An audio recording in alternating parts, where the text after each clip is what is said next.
pequenos brigam contra essas cervejarias. Sim. Então, a gente tem que entender que assim, a gente tem que se juntar para que as pessoas olhem mais para os pequenos. Isso é uma cultura até americana, na Austrália tinha muito isso também.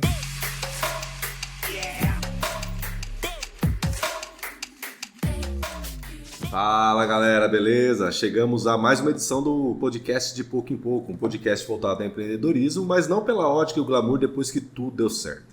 Aqui a gente quer contar toda a trajetória, perrengues e tudo aquilo que construiu a história do nosso amigo empreendedor. Hoje estou feliz, olha esse copo. Por quê? Ó, chegamos, Luiz, 39º episódio, são quase 40 horas de conteúdo. E pela primeira vez, nunca antes na história desse podcast, nós entrevistamos uma cervejaria. Isso me enche de orgulho. E lógico que é que hoje, mais do que nunca, a diferença é que hoje eu tenho parceiro para tomar, porque o Luiz não toma de segunda-feira. Vamos lá, brinde.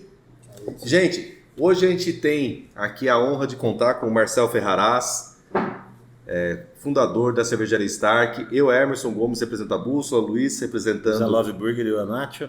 E é um prazer para nós receber você aqui, Marcel. O prazer é meu, obrigado pelo convite. Agradeço aí você ter aceito. E a pergunta praxe de nossos episódios é: antes do empreendedor, Marcel, quem é o ser humano CPF, Marcel? Cara, eu sou um cara tranquilo, mas sempre quis empreender, cara, desde sempre. Né?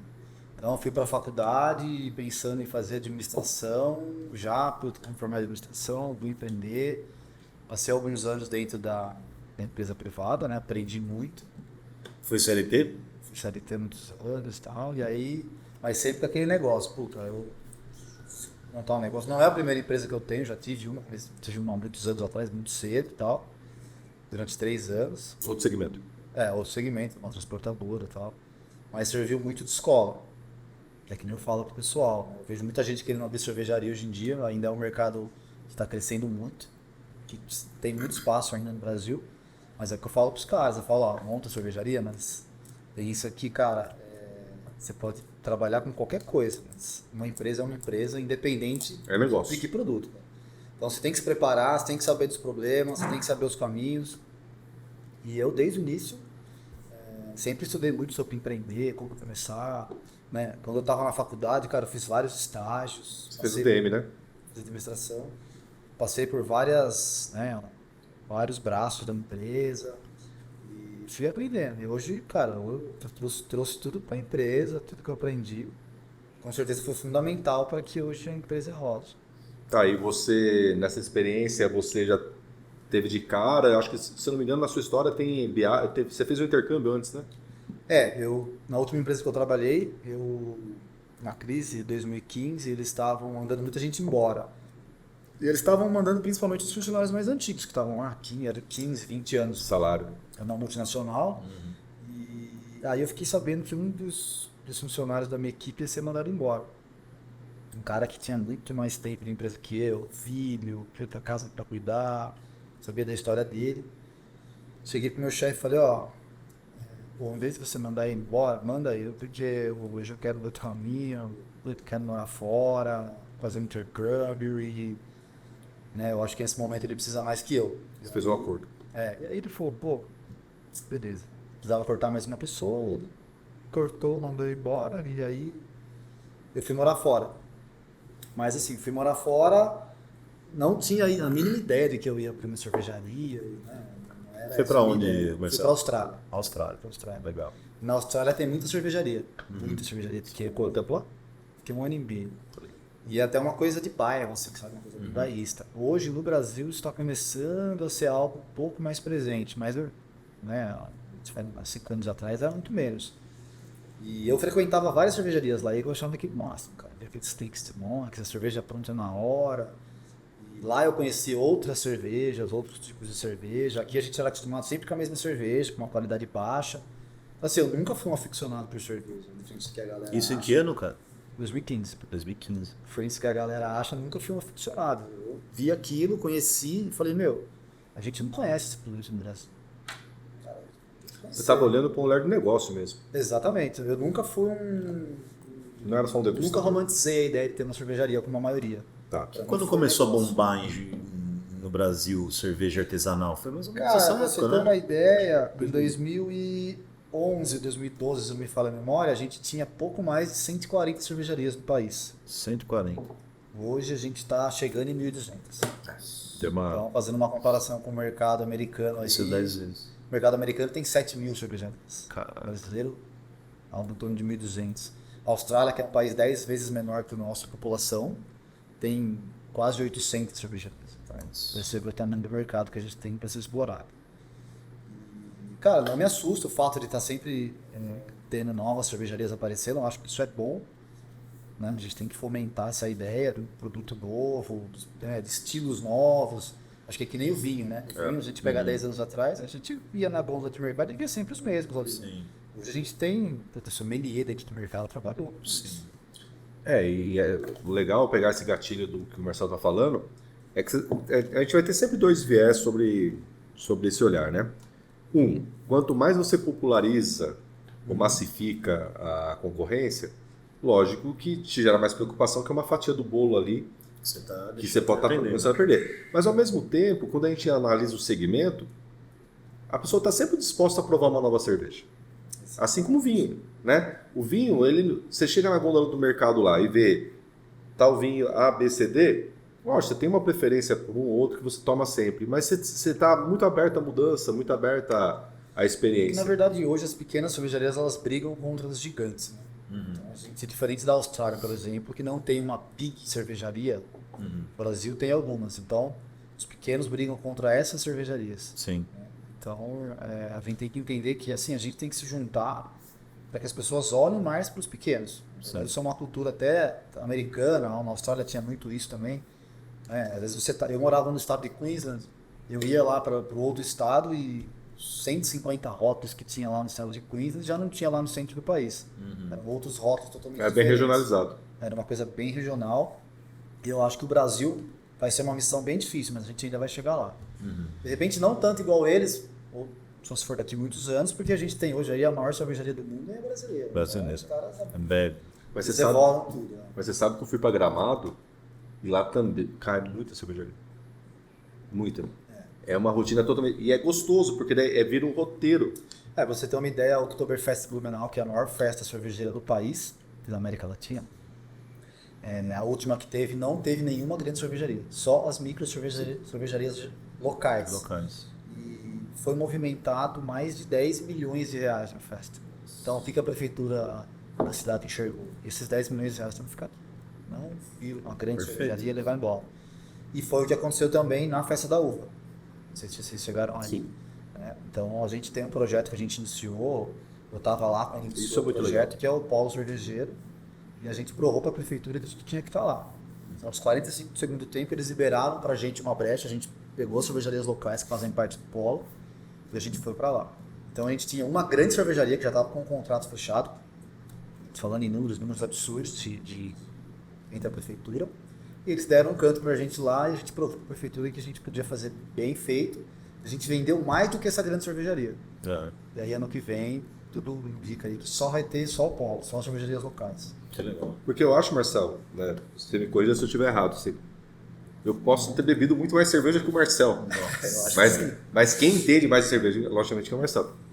Mas eu acho que tinha um preconceito, pelo menos no nosso país aqui, sobre a cerveja artesanal um tempo atrás. Sim. Né? Pô, mas será que a cerveja artesanal é legal? Será que, o sabor, será que faz bem e tal? Existe um pouco de preconceito. Quando você chegava lá num evento e tinha lá um rótulo artesanal, você ficava com 2 pés atrás para provar.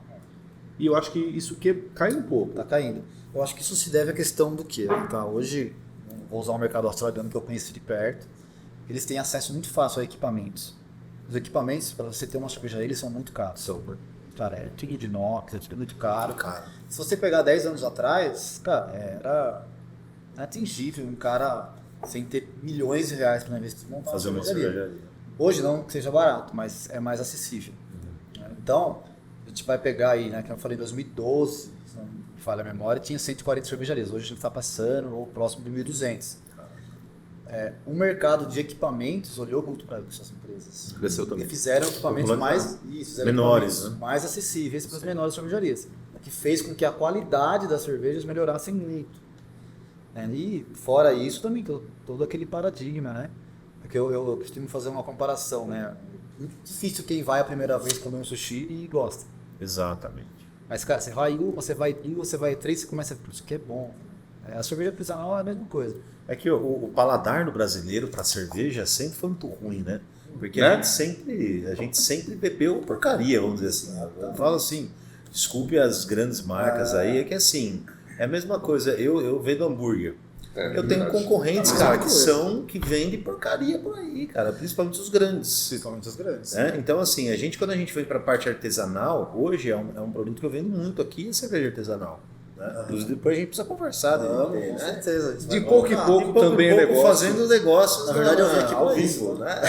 Na verdade, eu vim aqui pra... E eu tô no meio dos dois só para aproveitar, gente, que essa é a fase. Mas enfim, né? A gente pega aqui clientes, por exemplo, né? Eu, às vezes, aqui acabo sendo meio que um vendedor de cerveja, porque o cara que quer provar uma cerveja artesanal, ele precisa ter um paladar construído, né? E o brasileiro, qual que é o paladar dele? São as grandes marcas, Brahma, Skol, Antártica, Kaiser. Puta, desde quando eu era moleque, Kaiser era nosso sucesso. Né? Então as cervejas sempre foram estupidamente gelada. Né? E assim, olha que o cara vai tomar uma artesanal, ele não pode começar numa IPA, por exemplo. E é né? que nem você falou, a gente sempre foi muito acostumado com cerveja de baixa qualidade. Baixa qualidade. E assim, hoje, a gente vê que as grandes cervejarias estão tendo que se adaptar ao mercado. Exato. É ao contrário. Então, hoje a gente se orgulha disso porque a gente vê aí as marcas querendo lançar coisas novas, querendo lançar rótulos diferentes, porque eles viram que se eles O consumidor está conseguirem mais exigente, né? Hoje eles ganham o quê? Em capacidade de produção e distribuição. Sim. Tá, esses são os dois pontos principais que as grandes cervejarias ganham, porque eles têm produções gigantescas e têm distribuições Tem malha gigantescas. logística. E eles conseguem ter um preço muito menor, Sim. até pelo tamanho da produção. Mas é um produto, Marcelo, que o consumidor está aprendendo a pagar e não achar ruim. Né? Você vê hoje uma pessoa considerando para fazer um casamento, considerando para fazer um evento, ele pega lá uma marca X de cerveja e vê uma outra Y artesanal, às vezes R$2, R$3 de diferença no litro, ele não se importa muito de... Exatamente. É que o cara aprende a começou a beber, enxergar né, valor. Marcel? O cara aprende a beber. Porque assim, o cara antes ele tomava 10 latinhas de marca ruim. Pô, aí o cara compra uma cerveja Stark, pô, que é um preço um pouco maior. Mas o cara não precisa beber 10 latinhas E pra... a gente tem né? experiências novas lá, a gente tem estilos, por exemplo, como uma Dunkel, uma Alt Beer, uma Oktoberfest. São cervejas que o cara, ele entra ali, ele experimenta, ele vai perguntar o que tem na cerveja, né, como que ela foi feita.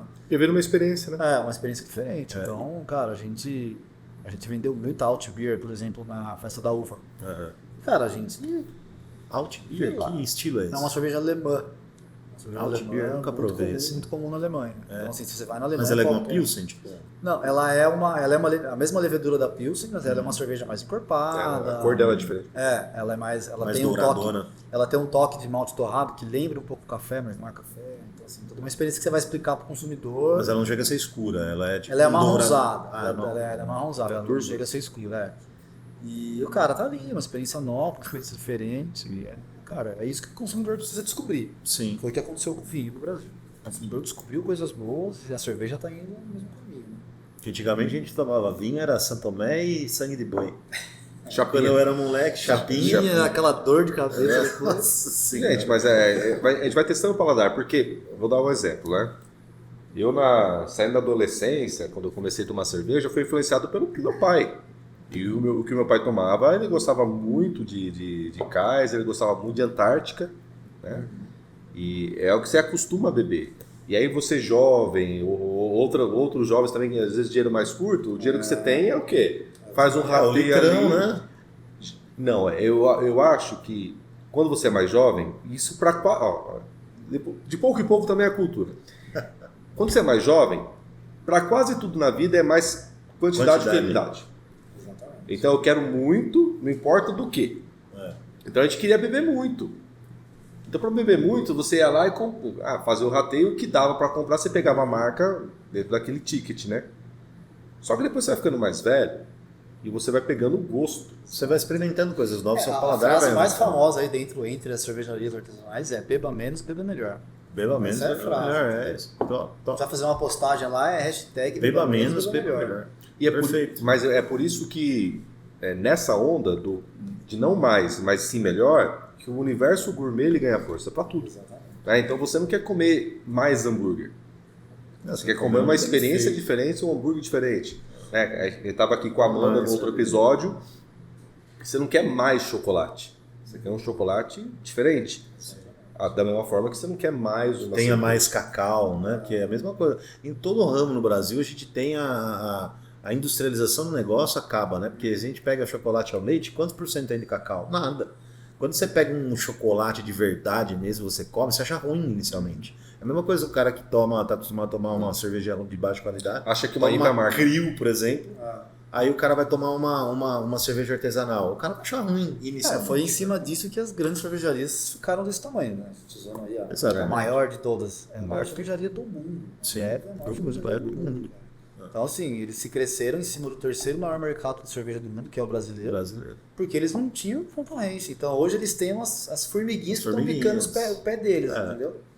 E eles, assim... Só que várias formiguinhas, né? Várias formiguinhas, isso está incomodando eles. Lógico. Então, assim, eles estão tentando, de algum modo... Tenta criar uma produção para uma artesanal, mas é difícil. Exatamente, eles compram cervejarias de fora e trazem para cá e tal, mas assim, é uma cultura. Fora do país, principalmente nos Estados Unidos, é muito forte a cultura da cerveja. Você sai da sua casa, você vai na rua de baixo, tem uma cervejaria. Cara, é elite, uma cerveja de... Os Estados Unidos tem muita coisa legal lá, né, cara? Então a gente está indo para esse caminho. Eu estou no bairro da Vila Hortolândia, que é um bairro tradicional do Rio de Janeiro. Sim. E as pessoas do bairro vão lá frequentar a cervejaria e acham massa. Tem uma cervejaria aqui no bairro. E eles pedem chopp, a gente entrega chopeira, barril, entrega na casa dos caras. A gente entrega na rua de trás, na rua de cima, no prédio, nos prédios novos da Vila Hortolândia ali, no Vintage, que é pertinho. Então, cara, Hoje vocês trabalham só com chopp ou vocês trabalham engarrafado a também? gente tem cerveja, E as garrafas a gente engarrafa, alguns estilos engarrafados, e a gente tem growler também. E a gente tem alguns rótulos para terceiro, que a gente faz também, o que a gente está fazendo agora da banda UTI, todo mundo deve conhecer. E eles foram até a gente quer fazer um rótulo nosso. A gente mandou fazer lá. Mas só o rótulo, você fala gráfica. A cerveja produto é nossa, de vocês. o produto é nosso. O rótulo a gente fez o rótulo. Vai fazer uma edição. Isso, eles escolheram lá dentro as cervejas que a gente tem, eles escolheram uma Pilsen, uma IPA.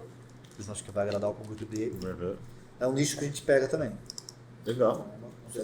Marcelo, depois da ideia, depois que você volta lá do seu intercâmbio e chega para cá para montar um negócio, como foi esse processo e quais os principais perrengues que você viveu para conseguir montar? Cara, eu acho que o principal perrengue é aquilo que a gente falou dos equipamentos. Difícil. São muito caros. Caro. O inox, cara, o inox você depende totalmente do mercado estrangeiro. Então, assim, você vai comprar um tanque de inox, você tem que olhar a cotação do inox.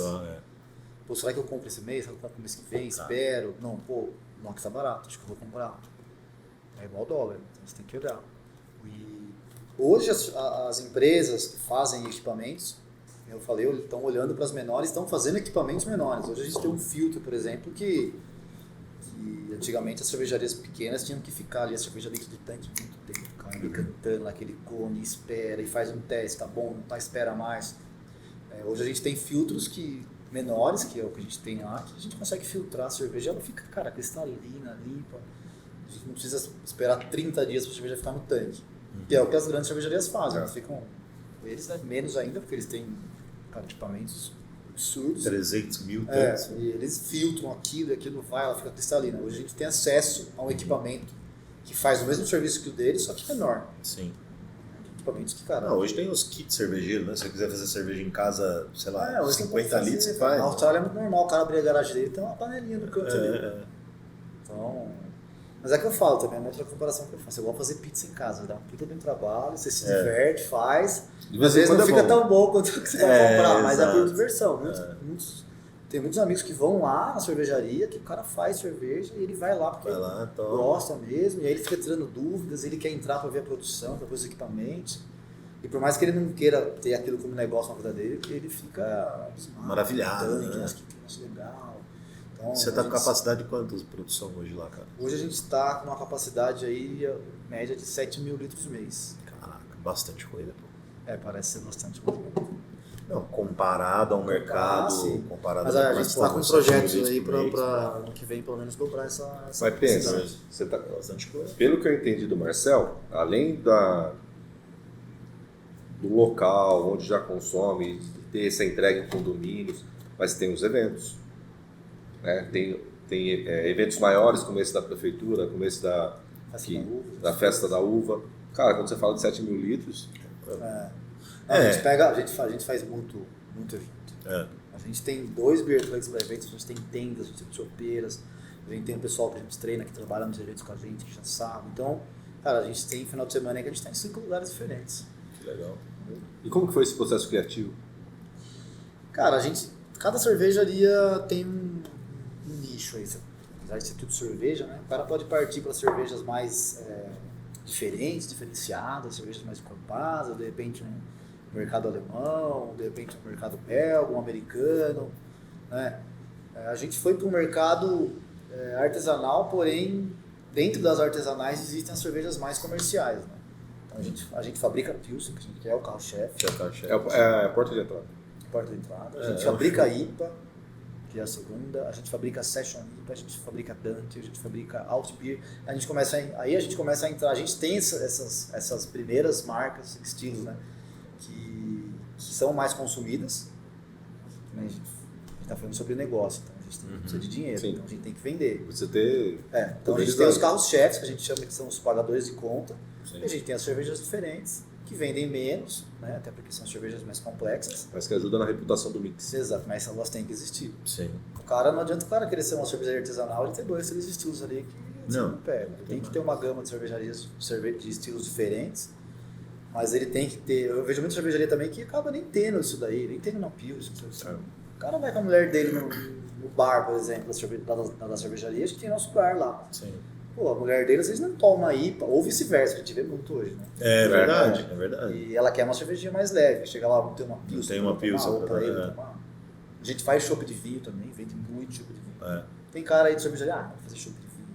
Cara, a gente... Isso é um negócio, né, O que a cara? gente vendeu de chopp de vinho na festa da uva, cara, foi muito chopp. Mas eu acho que aí é a migração, Marcel, do que é hobby do que é negócio. Exatamente. Sabe? Então você pode começar pequeno, você tem uma preferência lá, eu gosto de IPA, gosto de uma session e tal.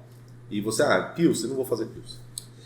Eu penso assim, eu montei a cervejaria para vender, para agradar os meus clientes. Eu posso até tentar me agradar ali, eu gosto muito da Alt Beer. A Alt Beer foi uma escolha interna minha ali, foi bem fazer cerveja porque eu gosto muito. Mas antes dela eu já tinha outras cervejas. Mas tem que ter outras para pagar. Eu já tinha os coringas de mercado ali para vender. E a gente fez a Alt Beer, teve uma aceitação muito boa. E na festa da uva também, foi uma cerveja que vendeu muito. E vende. Cara, a gente chega em condomínio no Vintage mesmo, a gente chega lá, tem cliente que, pô, você trouxe Alt Beer hoje? A gente não traz, não leva, o cara já, você não trouxe Alt Beer. Sabe assim, então, as pessoas não conheciam, muitas delas, é difícil quem entra na cervejaria. Essa eu nunca tomei, cara, essa eu quero experimentar. Essa eu nunca tomei. Tomei Dunkel, já tomei IPA, Session IPA, Double IPA, Imperial, que mais? As Vines, né? Tem a Oktoberfest que a gente tá fazendo também, né? Que a gente conhece. A Oktober seria Oktober também nunca tomei. Ela é uma Que lager ela é? também. Uma lager? Ela é uma lager também, só que ela é um pouco mais encorpada, né? Então ela tem toda a história por trás. As pessoas gostam muito de história, né? Tem por trás. Sim, Então ela chama Oktoberfest porque ela é a cerveja mais consumida na Oktoberfest, né? Da Alemanha. Então da Alemanha. Aí a gente conta essa história e tal, e o cara toma. É uma cerveja bem mais fácil de beber do que uma IPA, por exemplo. Mas ela já é mais O teor dela encorpada, 5% de álcool. Mas ela já é mais encorpada do que uma Pilsen, por exemplo. Nem sempre o teor alcoólico está ligado ao corpo da cerveja, né? Sim. Então ela é uma cerveja que ela tá com 30 de BU, que é o amargor dela, Amargor. e 5 de álcool. Então, a gente pega... Uma IPA varia o quê? 60, mais ou menos, e 7% de álcool ou 60%? Todas as cervejas elas têm um mínimo e um máximo ali que você tem que manter dentro daquilo ali, para você estar dentro do estilo. Eu não posso simplesmente fazer qualquer cerveja e botar um rótulo de IPA. Né? Então... Mas tem aí eu já não sei, né? Eu já li algumas coisas, alguém me falou para mim, não lembro quem, mas que existe um número lá, um X de IBU que o teu paladar consegue sentir, né? dizem que até 100. Porque existem cervejas que eu já vi, tem uma cerveja que chama 1000 IBU. A 1000 IBU da Dogma. É da Dogma? Mais um marketing, assim. É, Pode até né? ser que tenha, mas você não vai Você não vai perceber conseguir tudo aquilo. perceber, né, cara? E é muito Uma forte cerveja no forte, uma amargor, cerveja né, cara pra caramba. Caro pra caramba. Mas sim, é o marketing dos caras. Cara. Sim. Bíblia, o cara compra. E tá no mercado até hoje, vende muito. Vende, né? Mas é o que dizem aí que até 100 IBU ainda é perceptível. Tem uma percepção que a gente aguenta, né? Passou de 100, você já A nossa IPA, que é uma cerveja mais importada, ela tem 50. tem 50 mil. 6 de álcool. Seria. 6 a 6,5. Ah, 50 mil? 50 de 50, pô, legal, pô. É uma IPA. Se você vai para uma Uma Double IPA, aí você tem que Já- subir. É, Aí eu já tenho dentro do range dela ali. 70, 60, 70. Ela vai de 65, 60, né, pessoal? Fala de order. Até 70. Então você tem que seguir o padrão. Sim, É igual uma receita de bolo. Exato. Elas são parecidas, mas você pode fazer um bolo de cenoura de um jeito e ele de outro. E talvez Sim. você respeite só a base. Mas a base É. é. aquela. E da onde surgiu o Stark? Start em alemão quer dizer forte. Start Beer, cerveja forte. Essa referência que você trouxe. Não é do Game of Thrones. Não é do Tony. É do Homem de Ferro. Do Tony. Tem no Game of Mas Thrones é bom, também porque tem? quando eu fui É, pensar é. no nome, eu pensei, cara, eu preciso de um nome que seja fácil de falar, fácil de lembrar e que seja forte. As pessoas, né? O Stark, você ouve uma vez, você vai lembrar. Stark. A gente vê muita cervejaria aí com os nomes que às vezes a pessoa não consegue nem falar. É. Não que esteja errado, mas eu quis que era linha, né? De fácil de falar, fácil de lembrar, que seja moderno também, que as pessoas... E o Stark é forte em alemão, tá? Stark Beer, cerveja forte. E é fácil de ler, né?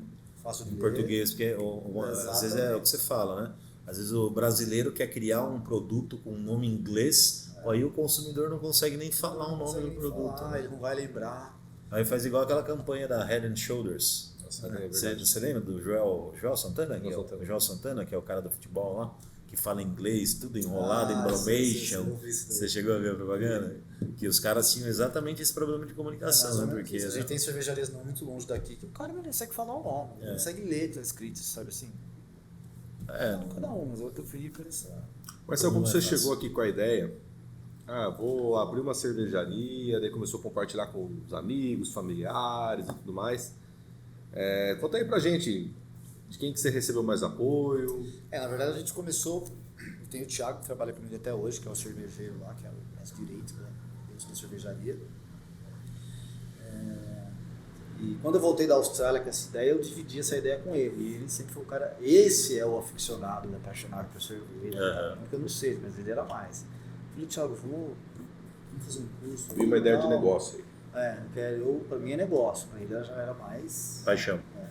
E aí a gente juntou 10 amigos, até uma história interessante. A gente juntou 10 amigos e falou assim: gente, é o seguinte, cada 2 meses a gente vai fazer uma cerveja. Eu participei de um lançar- grupo assim. Então, Tá, uma você vai delícia. lançar num grupo aqui e a gente vai fazer uma votação e vocês escolhem, a gente faz. E aí, Rateia o custo. Rateou o custo É. ali, cada um deu um pouquinho, a gente comprou os equipamentos, bem caseiro. E aí a gente fez várias cervejas, algumas saíram boas, outras saíram ruins, a gente foi estudando, cara. São anos, é muito estudo também. E aí estuda daqui, vai lá, vai, cara. Hoje a gente tem um conhecimento muito Legal. grande, mas a gente ainda acha E não é um negócio que tipo, você vai fazer um teste aqui, deu errado, amanhã você já faz outro, né? Você Não, tem que é esperar. todo tempo, né? Por isso tem muita gente que desiste de fazer cerveja em casa. Porque às vezes o cara fica ali, ele leva o dia inteiro nas Tá panelas, trampo. ele estuda, ele gasta dinheiro, ele coloca no baldezinho de plástico dele ali. Cara, Na hora um de provar. errinho que ele deu, uma contaminação, uma coisa que ele não fez, ele não limpou direito. Perdeu o ali, lote. Acabou. Perdeu. Puta, ele falou, nossa, e assim, E grana, né? dá uma contaminaçãozinha, fica um erro ruimzinho, um gosto ruim ali, ele pode até beber, cara. Eu já peguei cerveja de cara que fez em casa e a cerveja tá ruim.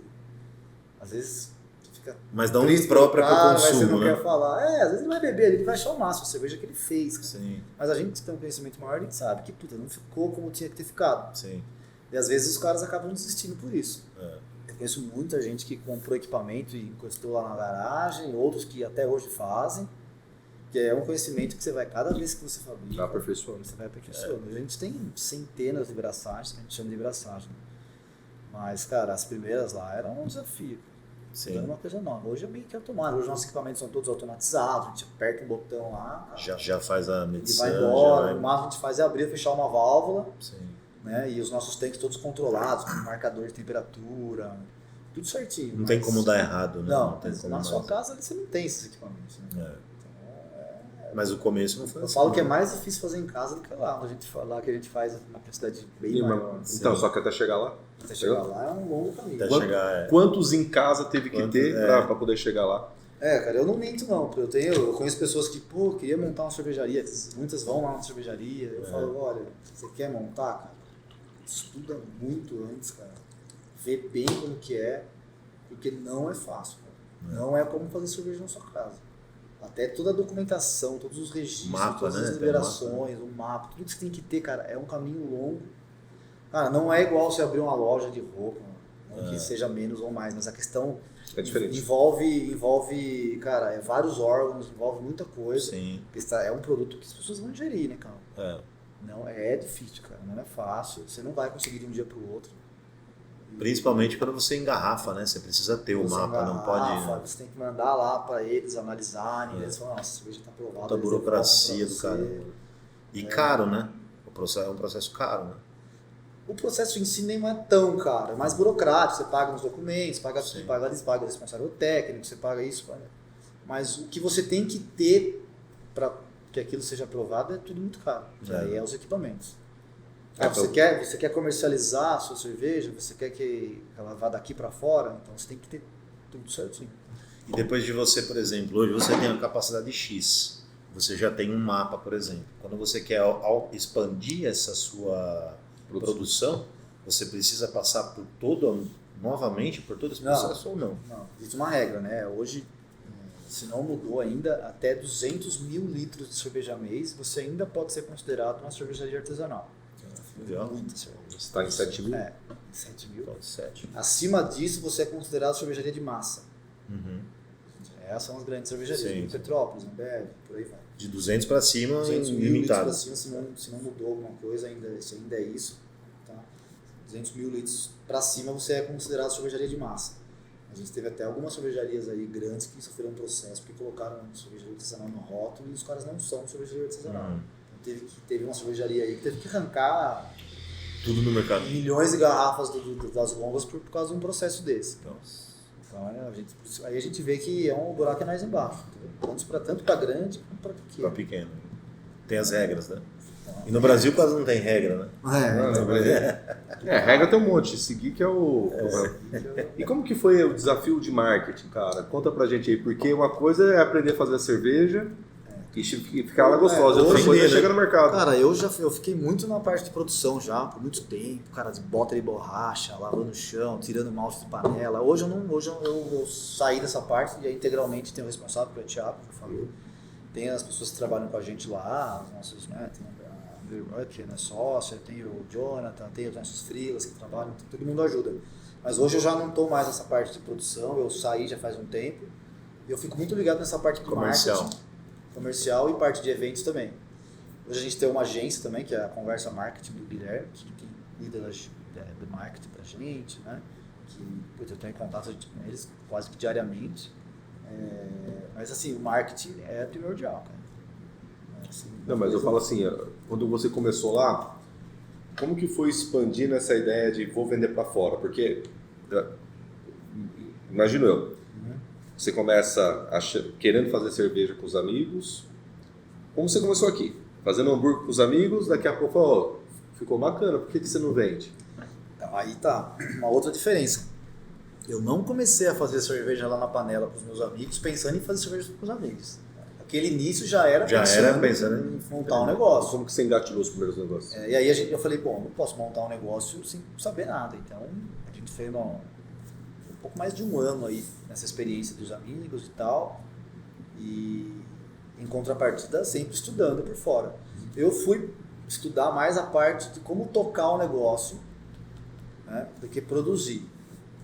Thiago foi parte administrativa. Eu fui mais para a parte administrativa, marketing, principalmente financeira. Sou formado em administração, então eu fui. Já tinha uma facilidade. Não adianta você ter duas pessoas dentro do negócio que fazem a mesma coisa. Exato. Então eu fui para um lado, eu tenho as pessoas que estão do outro lado. Hoje eu tenho as pessoas que me ajudam. Cara, nenhum negócio vai para frente sozinho.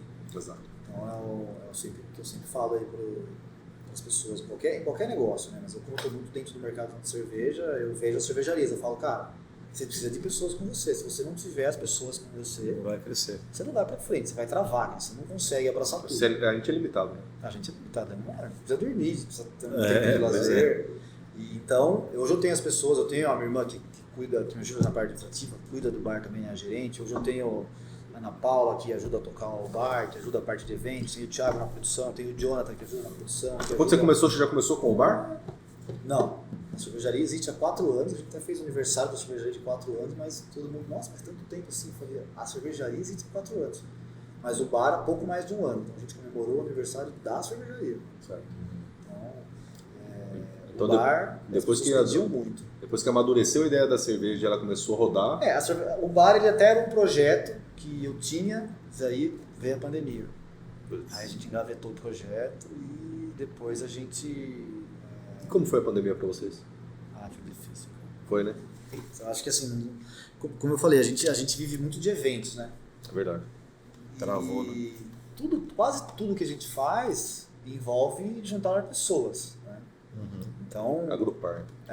Então assim, o cara que vai comprar um barril de chopp, ele não vai comprar para tomar sozinho. É isso. Salve Nem várias dá. exceções. Salve eu. Nem dá, né? Salve eu. Salve a hora. O cara não vai comprar para tomar sozinho. Salve eu. O cara vai comprar para juntar os amigos. Exato. Pô, o cara vai... Evento. Tava tendo mais eventos. Então a gente... Pizza, cara, foi difícil. Aí a gente sobreviveu, cara, e continuou no mesmo lugar, continuou de pé. Cara, quando aquilo tudo passou, eu falei, cara, passei por isso, a gente passou por isso, então vamos montar um bar agora. E hoje, graças a Deus, o bar está sendo um sucesso, a gente tá sempre cheio. O bar, ele não é só um bar, ele é uma vitrine também. Né? Sim. O cara chega ali e ele vê, né, de um lado, nós vimos aqui é um bar, vidro para lá, ele vê a produção. Então, eu tinha muito problema antes de o cara eu queria tanto tomar sua cerveja, mas eu queria experimentar. Até antes da pandemia a gente fazia eventos, o cara, eu queria fazer um casamento, mas eu queria experimentar. Eu tinha que dar um jeito de levar uma garrafa pro cara, ou levar um growler. Hoje não, eu falo, cara, nosso bar tá lá, ele abre quinta, sexta e sábado, tal horário, só você ir lá. O cara vai lá. E a experiência não é a mesma, né, Marcelo? O growler para bico ali, né? Hoje é que assim... Apesar de manter ali a essência, mas acho que tem muito da experiência, né? É diferente. Hoje o growler ainda ele é um chopp. Né? É. Muita gente fala, mas qual a diferença do chopp e da cerveja? Cara, a única diferença do chopp da cerveja é a pasteurização, nenhuma. O growler, normalmente, ele é o chopp engarrafado. Ele vai normalmente em PET de plástico, né? Sim. E aí a garrafa ela passa por um processo de pasteurização, onde ela sobe a temperatura, a gente tem equipamento para tudo isso. Então o growler não dá para pasteurizar. Então, teoricamente, o cara está tomando uma cerveja mais fresca do que na garrafa. Para você ganhar gôndola de supermercado, por exemplo, você tem que ter pasteurização. Sim. Senão você tem que fazer tudo uma logística fria. A cerveja ela sai gelada do tanque ou do barril, vai para a garrafa, da garrafa ela tem que voltar para a câmera fria. Se eu venho vender para você sem pasteurizar, eu tenho que trazer ela fria e já colocar na geladeira. Sim. Aí pasteurizada não. Então essa é a grande diferença entre chopp e cerveja. A cerveja de garrafa, normalmente, não em todos os casos, mas normalmente ela é pasteurizada. Fora isso, não existe nenhuma cerveja, nenhuma diferença. Os produtos são os mesmos. Sim. Marcelo, e agora, né? Você está estou vendo que vocês estão no momento de maturidade da empresa, né? Então vocês passaram por a primeira fase de introdução, teste e tudo mais. Funcionou. Aí vocês foram para um segundo negócio que foi ter o bar também. Sim. E o que vocês estão pensando para agora? Qual é a tendência da empresa aí? A gente falou... Vocês perguntaram de capacidade de produção, a gente falou aí, né, 7 mil litros, mas cara, é pouca cerveja. Parece que é muita cerveja, mas assim, se eu falar que a gente vendeu uma festa da uva, a gente vendeu uma boa parte disso daí, só numa festa. Só numa festa. Então assim, tem semanas ali que a gente tem que acelerar, porque cara, tem que estar pronto, vamos embora, porque senão vai ficar sem, sabe? Então assim, a nossa meta que a gente está enxergando aí pelos próximos anos é um aumento de produção e ir para um local maior. O local nosso ali, a gente tem um espaço legal, mas a gente já está começando a ficar apertado. Então, Quais são os canais que vocês têm hoje? Vocês estão em mercados, alguma coisa cara, assim? a gente tem revendas, a gente tem os nossos beer trucks, a gente tem tanto revendedor de garrafa, né, e os revendedores de chopp também. Esse ano a gente vai começar a entrar em gôndola de supermercado. A gente contratou aí pessoas para trabalhar com isso, porque eu não estava conseguindo dar conta, então a gente contratou um vendedor agora e a ideia é até julho contratar mais um. para que eles fiquem focados só nisso daí. Então, hoje a gente tem muita Então, saída PDV. de chopp. Hoje a nossa saída de chopp é muito grande. A gente tem uma saída de chopp muito grande, mas a garrafa ela ainda não é tão grande porque estava faltando mão de obra, gente para olhar para isso. Então, a gente contratou um vendedor agora, né? Então eu estou com ele ali, fazendo a integração dele, mostrando como que é, fazendo mapeamento de clientes, quem a gente vai, quando a gente vai, eu estou indo junto com ele por enquanto, até ele ficar bom. E aí a ideia é contratar mais um vendedor esse ano ainda, até o meio do ano. E a gente vai olhar bastante para vendas de garrafa também. Mas acho que o principal foco é isso, aumentar a produção para que a gente seja mais competitivo ainda. Você pensa em aumentar de 7 para 10, por exemplo? Não, a gente já vai para Dobrar. 7 para 15. Aí olhando para os equipamentos ali, se você a gente está chegando num limite de panela, né, que a gente tem ali. Então a nossa panela é de 300 litros. Então a gente produz todo dia, cara. Vai chegar uma hora que a panela chegou no limite, acabou. Ou você aumenta o tamanho da sua panela ou você não produz mais. Então você tem dois gargalos. Ou é o gargalo de tanque ou é o gargalo de panela. A gente tinha um gargalo de tanque, hoje a gente não tem mais. A gente está começando a entrar no gargalo de panela. Se a gente não aumentar o nosso equipamento de produção, a gente não consegue mais. E a gente está falando de equipamento muito caro. O mais caro da cervejaria é a panela. É tudo automatizado, enfim. Então, o nosso foco até o final do ano é a gente estar preparando tudo para que a gente possa pelo menos dobrar o tamanho da panela. E aí a gente volta para o gargalo de tanque. A gente dobrou o tamanho da panela, aí a gente tem panela... Quem você vai produzir não tem onde deixar... Aí a gente tem panela maior, mas a gente tem panela sobrando e não tem tanque sobrando. Não tem tanque sobrando. Então, e a mão de obra é difícil? Cara, a mão de obra especializada para cervejaria, para quem está ali dentro, olhando para o líquido, ainda é difícil no Brasil. Hoje o Thiago, ele estudou muito, a gente veio junto nesses últimos anos. Cara, não para de estudar até hoje, ele, a gente está ali, cara. Se você vai para fora aí no mercado, se você falar em mestre cervejeiro, por exemplo, estudou na Alemanha, a gente, cara, conta nos dedos. Conta no dedo, né? Então a gente tem hoje, tem escolas, a gente tem escolas que formam técnicos cervejeiros, tem. Mas quando você vai para chão de fábrica, aí o bicho pega. Falta, né? Porque o bicho pega, ninguém quer trabalhar pesado assim. Não, cara, não tem nada de glamouroso. Panela quente, malte, carrega saco de malte, é moedor, vai moer malte, é pó. Vai ser pesado. Mas é gostoso. Beber é gostoso. Depois o resultado vem. O resultado depois o resultado que é gostoso, né? Marcelo, a gente tá chegando já a parte final, já vai para 43 minutos aí da nossa entrevista. Passa rápido. Passa demais. Eu falo aqui falando de cerveja ainda, é coisa fácil de passar. Mas a gente sempre pede para o amigo empresário que vem para cá contar a história pra gente, para deixar um recado, né? Então, não só no segmento, né? não só no seu segmento, mas para essa pessoa que de repente é CLT hoje, ou que está pensando em investir, de repente ser um pouco mais autônomo. Por que você aconselha a pessoa a empreender e ter essa autonomia de decisões? Eu acho assim, cada um tem uma realidade, pode empreender, não pode empreender, tudo vai depender da fase de vida que a pessoa está passando. Mas eu acho que a primeira coisa que a pessoa tem que entender é ela tem que acreditar. Acredita nela, no potencial dela. Cara, não dá ouvidos para todo mundo. Venera bem o que você ouve das pessoas, porque, cara, você vai ser a primeira pessoa a acreditar na sua ideia, no seu projeto. E se você realmente acredita, é convicto que aquilo vai dar certo, trabalha. Vai pra cima, trabalha. O empresário não tem dia, não tem hora. Peraí. Não, tá ok.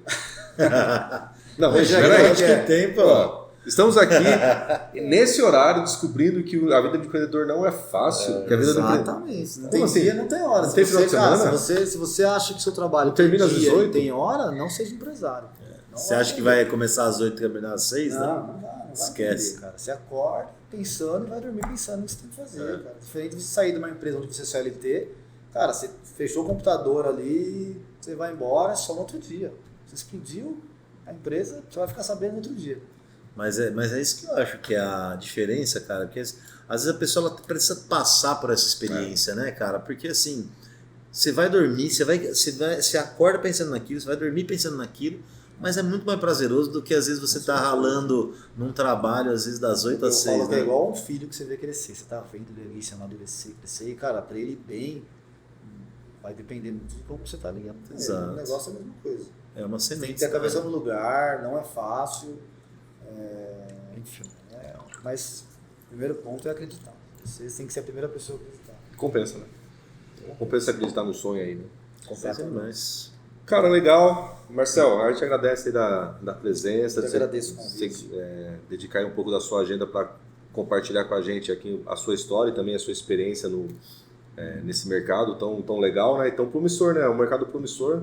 Mercado promissor. O Brasil ainda tem muito a ser explorado nesse caminho. Então, não fiquem com medo. Quem quiser abrir cervejaria, só que saiba que vai trabalhar. E se precisarem de alguém para consumir, estou Pode aí chamar aberto, a gente aí. estou aí aberto a convites, né? Marcel, agradeço ter aceito nosso convite. Luiz, agradeço por mais um episódio. Valeu, mais um. Guilherme, agradeço aí também pela edição, pelo suporte. E você, amigo empresário, que também quer contar a sua história e passar adiante um pouco da sua trajetória, incentivando outras pessoas a fazerem, o canal fica aberto, né? E aí, com essa mensagem, a gente chega ao final de mais um episódio do podcast De Pouco em Pouco, um podcast voltado ao empreendedorismo, mas não só pela ótica do glamour e depois que deu certo.